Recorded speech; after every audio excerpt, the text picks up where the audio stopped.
সে বহুকাল আগের কথা। বঙ্গদেশে ছিল এক সওদাগর, তার নাম ধনেশ্বর সাধু। সাধুর ছিল অনেক ধনরত্ন, ঘোড়াশালে ঘোড়া আর দুয়ারে বাঁধা হাতি। একসময়ে সওদাগরকে ধরল জুয়া খেলার নেশায়। জুয়ায় বাজি একে একে হারতে থাকলো সওদাগর। তার সমস্ত ধনরত্ন, হাতি ঘোড়া, সম্পত্তি সব হারালো। সর্বশান্ত হয়ে শেষে এক ছেলে মেয়ের হাত ধরে ধনেশ্বর সাধু পথে এসে দাঁড়ালো। মেয়েটির নাম ছিল কাজল রেখা, ছেলের নাম রত্নেশ্বর। মেয়েটি ছিল বড়। একদিন এক সন্ন্যাসী এসে সওদাগরকে একটি শুক পাখি আর একটি অপরূপ আংটি দিয়ে বলল, এই শুক পাখিটি হলো ধর্মমতী শুক। এই শুক পাখির কথা মতো চললে তোমার সব দুঃখ ঘুচে যাবে সওদাগর। এই বলে চলে গেল সেই সন্ন্যাসী। দুঃখের সাগরে পড়ে একদিন সওদাগর শুক পাখিকে বলল, বলো পাখি, কিসে আমার দুঃখ ঘুচবে? আমার রত্ন, মন্দির, ঘর গেল, হাতি গেল, ঘোড়া গেল, জল খাওয়ার ঘটিটুকুও গেল। এখন বলো কেমন করে ছেলে মেয়ে দুটোকে বাঁচাই? ধর্মমতী শুক বলল, এবার তোমার দুঃখের দিন শেষ হবে সওদাগর। তুমি বাজারে গিয়ে আংটিটা বেচে দাও, সেই টাকায় আবার নৌকা গড়ো, বাণিজ্য করতে চাও। শুক পাখির কথা মিথ্যা নয়। সাধু আংটি বেচে নৌকো গড়ল, বাণিজ্যে গেল। তারপর অনেক ধনরত্ন নিয়ে ঘরে ফিরল। টাকার দুঃখ তো ঘুচল। সাধুর কিন্তু আরও এক দুঃখ গেল না। সুন্দরী কাজল রেখার বর আর কোথাও খুঁজে পাওয়া যায় না। সওদাগর শুক পাখিকে আবার একদিন মনের কথা খুলে বলল।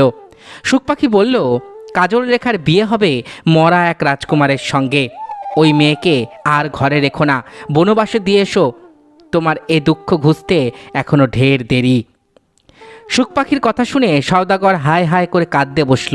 তারপর সন্ন্যাসীর উপদেশ মনে করে একদিন শুক পাখির কথা মতো নৌকো ভাসিয়ে চলল কাজল রেখাকে বনবাসে দিতে। নৌকো চলল উজান ঠেলে। অনেক দূরে এসে দেখল এক জঙ্গল, জনমানবের চিহ্ন নেই। সওদাগর সেইখানে নৌকো নোঙর করে কাজল রেখাকে নিয়ে সেই গহীন বনের মধ্যে ঢুকল। কাজল রেখার ভয় করতে লাগলো। সে ভাবতে লাগলো বাবা তাকে কোথায় নিয়ে যাচ্ছে। বনের ভিতর দিয়ে হাঁটতে হাঁটতে তারা অনেক দূর এসে পড়ল। মাথার ওপর দুপুরের রোদ তখন ঝাঁ ঝাঁ করছে। কাজল রেখা আর চলতে পারল না। তৃষ্ণায় তৃষ্ণায় তার গলা শুকিয়ে যায়। এমন সময় সামনে দেখা গেল একটা পুরনো পোড়ো মন্দির, তার কপাট বন্ধ। সওদাগর মেয়েকে নিয়ে সেই মন্দিরের সিঁড়ির ওপর বসে পড়ল। কাজল রেখা বলল, বাবা একটু জল খাবো। সওদাগর গেল জলের সন্ধানে। গেল তো গেলই। কাজল রেখা চারিদিকে ঘুরে ঘুরে মন্দিরটা দেখতে লাগলো। দেখতে দেখতে মন্দিরের কপাটে তার লাগলো হাতের ছোঁয়া। অমনি মন্দিরের দরজা গেল খুলে। কাজল রেখা মন্দিরের ভিতরটা দেখতে ঢুকলো। যেই ঢোকা অমনি বন্ধ হয়ে গেল সেই দরজা। শত টানাটানিতেও সে দরজা আর খোলে না। ভয় পেয়ে কাঁদতে শুরু করলো কাজল রেখা। কিছুক্ষণ পরে সওদাগর ওদিকে জল নিয়ে ফিরে এসে মন্দিরের ভেতর কাজল রেখার কান্না শুনতে পেল। দরজায় ধাক্কা দিয়ে সওদাগর কাজল কাজল বলে ডাকলো। দরজা খুলতে বলল, কিন্তু কে খুলবে দরজা? সওদাগর সেটাকে ভাঙবার চেষ্টা করলো, পারল না।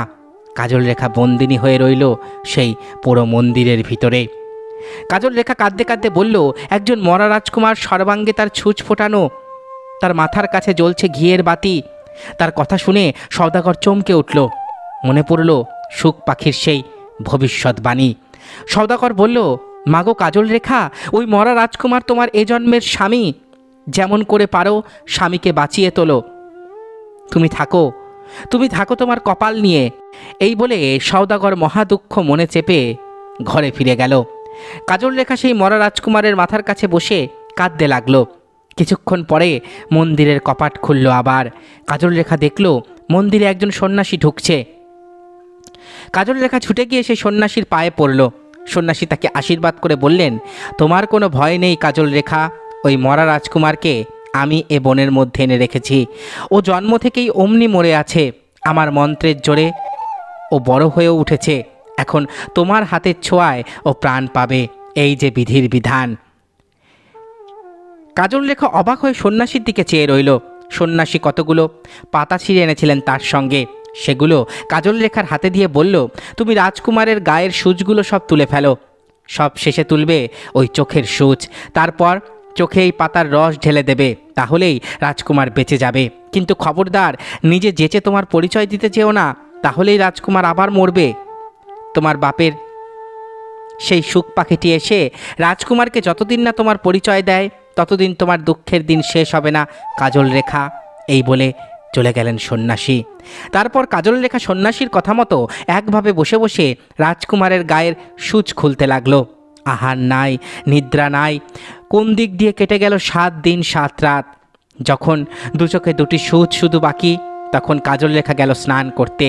মনে মনে ভাবল স্নান করে শান্ত পবিত্র হয়ে শেষ সূচ তুলে রাজকুমারের জীবন আনবে। মন্দিরের অল্প দূরে মস্ত এক সরোবর। কাজল রেখা স্নানে নামলো। অমনি ঘাটে একজন লোক একটি মেয়েকে নিয়ে এসে হাজির। সে বলল, আমার মেয়েটিকে দাসী রাখবে মা, পেটের জ্বালায় ওকে বেচতে বেরিয়েছি। কাজল রেখা ভাবলো, হায়, এক বাপ তাকে দিয়েছে বনবাসে, আর এক বাপ এসেছে অভাগী মেয়েকে বেচতে। মেয়েটির দুঃখে কাজল রেখার চোখে জল এলো। সে হাতের কাকন দিয়ে মেয়েটিকে কিনে নিল। কাকন দিয়ে কিনলো, তাই তার নাম হলো কাকন দাসী। কাকন দাসীর বাপ মেয়ে বেচে দিয়ে তো চলে গেল। কাজল রেখা কাকন দাসীকে বলল, তুমি ওই মন্দিরের মধ্যে যাও, ওখানে একজন মরা রাজকুমার আছে, চোখে তার সূচ ফোটানো। তাকে দেখে ভয় পেও না, তার মাথার কাছে কতগুলো পাতা আছে, তুমি গিয়ে তার রস করে রাখো। আমি গিয়ে চোখের সূচ তুলে চোখের রসটা ঢেলে দেব, তাহলেই রাজকুমার বেঁচে যাবেন। কাকন দাসীর মন ছিল কুটিল। সে মন্দিরে গিয়ে রাজকুমারের চোখের সূচ তুলে ফেলল, চোখে দিল সেই পাতার রস। অমনি রাজকুমার যেন ঘুম ভেঙে জেগে উঠল। কাকন দাসীকে বলল, তুমি যেই হও, আজ তুমি আমার প্রাণ দিয়েছ, তোমার চেয়ে আপন আমার আর কেউ নেই, আজ থেকে তুমি হলে আমার রানী। এমন সময় কাজল রেখা স্নান শেষ করে ফিরে এলো। রাজকুমার তাকে দেখে জিজ্ঞাসা করলো, এ কে? কাকন দাসী বলল, ওকে আমার কাকন দিয়ে কিনেছি, ওর নাম কাকন দাসী। সব কিছু যেন উল্টে গেল। শুনে কাজল রেখার কান্না পেল, তবু সন্ন্যাসীর কথা মনে করে সে নিজের পরিচয় দিল না। সেদিন থেকে কাকন দাসী হলো রাজরানী কাজল রেখা, আর কাজল হলো কাকন দাসী। তারপর রাজপুত্র একদিন ফিরে চলল নিজের রাজ্যে। কাজল তাদের সঙ্গে গেল দাসীর মতো। দেশে ফিরে রাজকুমারের নাম হলো ছুঁচ রাজা। কাজল রেখা রাজবাড়িতে দাসীর মতো থাকে, দাসীর মতো খায়, জল তোলে, বাসন মাজে, নকল রানীর সেবা করে, তবু রানীর মন পায় না। এমনি করে দিন কাটতে থাকে। এদিকে রাজকুমারের কেমন যেন সন্দেহ হয়। নকল রানীর ব্যবহার বড় খারাপ, দাসী চাকরানির মতন তার কথাবার্তা, চাল চলন। আর কাজল রেখার তো গুণের সীমা নেই, যেমন রূপ তেমনি তার মিষ্টি স্বভাব।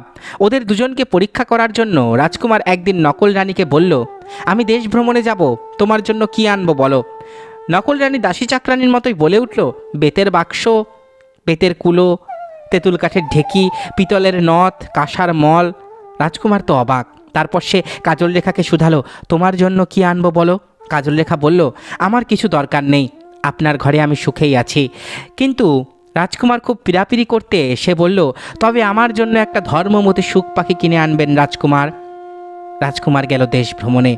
নকল রানীর জিনিস পাওয়া গেল সহজেই, কিন্তু কাজল রেখার ধর্মমতী সুখ তো আর কোথাও পাওয়া যায় না। খুঁজে খুঁজে গেল সে ধনেশ্বর সাধুর দেশে। ঢোল শহরত করে জানিয়ে দিল, যত টাকা লাগে ধর্মমতী সুখ পাখি তার চাই। ধনেশ্বর সাধু সে কথা শুনে চমকে উঠল। কে চায় এই ধর্মমতী সুখ? নিশ্চয়ই কাজল রেখা। সাধু রাজকুমারকে সুখ পাখি দিয়ে বিদায় দিল। রাজকুমার খুশি মনে নিজের রাজ্যে ফিরে চলল। ঘরে ফিরে রাজপুত্র মন্ত্রীর সঙ্গে যুক্তি পরামর্শ করতে বসল, কেমন করে পাওয়া যায় নকল রানীর আসল পরিচয়, আর সেই সঙ্গে দাসী কাজল রেখার পরিচয়ও। মন্ত্রী বলল, আপনি যখন ছিলেন না তখন দুজনকেই আমি রাজ্যের কাজকর্মের কথা জিজ্ঞেস করেছি, দেখেছি রানীর বুদ্ধি নেই, কিন্তু দাসী খুব বুদ্ধিমতী। রাজপুত্র ভাবতে লাগলো। মন্ত্রী বলল, আপনি আর একটা পরীক্ষা করুন, আপনার বন্ধুদের খেতে নেমন্তন্ন করুন, দুজনকেই রাঁধতে দিন, কে কেমন রাঁধে তাতেই জানতে পারবেন দুজনের গুণ। মন্ত্রীর কথা মতো রান্নার ভার পড়ল দুজনের ওপর। যে যেমন লোক সে তেমন রাঁধল। নকল রানী রাঁধল চাল তার টক টক ঝাল, মুখ কুটকুট করা কচুর শাক, আর দক্ষিণী কাজল রেখা রান্না করলো পরমান্ন, পোলাও, 50 রকমের তরকারি, দুধ, ক্ষীরের নানা রকমের মিষ্টি। ছুঁচ রাজা সব দেখলো। তারপর আবার একটা পরীক্ষা করলো। লক্ষ্মী পূর্ণিমার দিন দাসী আর নকল রানীকে ডেকে বলল, আমার বন্ধুরা আসবে, যে যত সুন্দর করে পারো আলপনা আঁকো। নকল রানী আঁকলো কাকের ঠ্যাং, বগের ঠ্যাং, ধানের ছড়া, হাঁড়ি, পাতিল। আর কাজল রেখা আঁকলো সকলের আগে বাবা মায়ের চরণ, মঙ্গল কলস, লক্ষ্মীর পায়ের ছাপ, আর কত দেবদেবী, বিদ্যাধর, নদ নদী, ফুল পাতা, পর্বত, কত কি।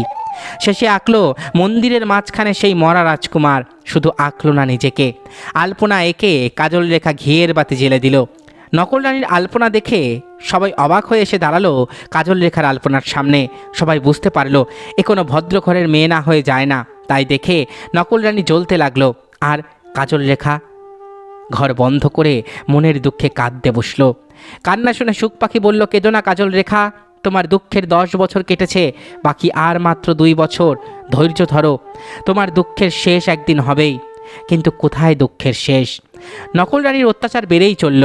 সে অনেক রকম ষড়যন্ত্র করে ছুঁচ রাজার মন বিষাক্ত করে তুলল।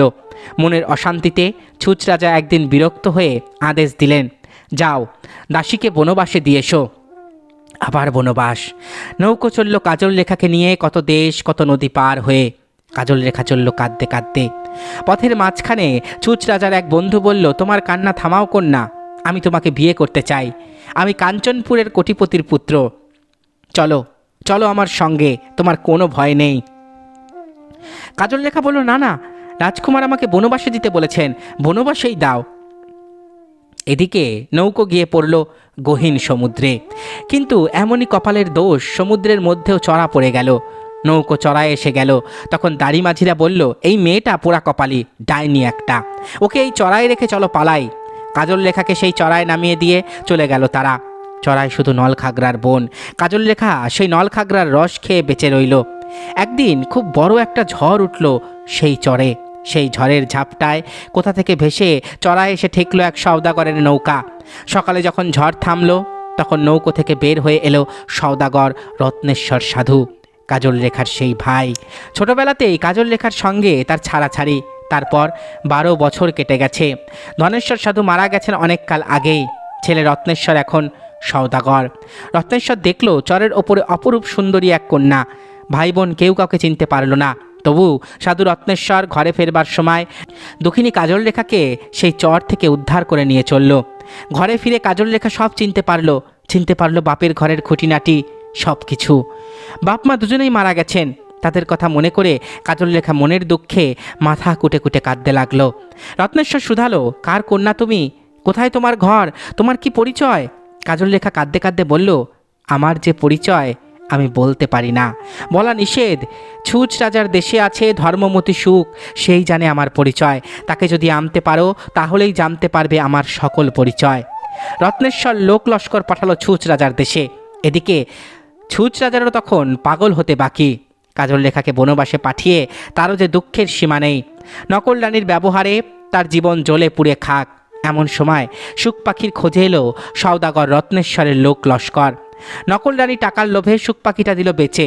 রত্নেশ্বরের লোক লস্কর ফিরে চলল সুখ পাখি নিয়ে। তাদের পিছনে পিছনে ছুঁচ রাজাও চলল পাগলের মতো। তারপর সওদাগর রত্নেশ্বরের ঘরে একদিন যেন চাঁদের হাট বসে গেল। সুখ পাখি কাজল রেখার দুঃখের কথা বলবে, সে কথা শোনবার জন্য কত লোক জুটে গেল। তারা জানতো কাজল রেখা জলপরি। সাধু রত্নেশ্বর তাকে সমুদ্র থেকে ধরে এনেছে। জলপরীর পরিচয় শোনবার জন্য লোক যেন ভেঙে পড়ল রত্নেশ্বর সওদাগরের বাড়িতে। তাদের সকলের পেছনে বসে রইল ছুঁচ রাজা। সকলের সামনে সোনার খাঁচায় করে ধর্মমতি সুখকে আনা হলো। ধর্মমতি সুখ তখন বলতে লাগলো দুঃখিনী কাজল রেখার দুঃখের কাহিনী। বলল, কেমন করে কাজল রেখা ছুঁচ রাজার প্রাণ বাঁচিয়েছে, কেমন করে কাকনদাসী তাকে ঠকিয়ে নিজে রানী হয়ে এসেছে। শেষকালে দিল ভাই আর বোনের পরিচয়। সুখ পাখি বলল, আজ কাজল রেখার দুঃখের 12টি বছর শেষ হলো। এই বলে সুখ পাখি উড়ে গেল স্বর্গের দিকে। রত্নেশ্বর সাধু ছুটে গিয়ে দিদির হাত মুঠো করে ধরল। দুজন দুজনের দিকে তাকিয়ে কেঁদে উঠল। তারপর ছুঁচ রাজার সঙ্গে বিয়ে হলো কাজল রেখার। দেশে ফিরে ছুঁচ রাজা নকল রানী কাকনদাসীকে মেরে মাটিতে পুঁতে দিল। শুরু হলো কাজল রেখার সুখের জীবন। এইখানেই শেষ হলো ময়মনসিংহ গীতিকা অবলম্বনে কাজল রেখার গল্প।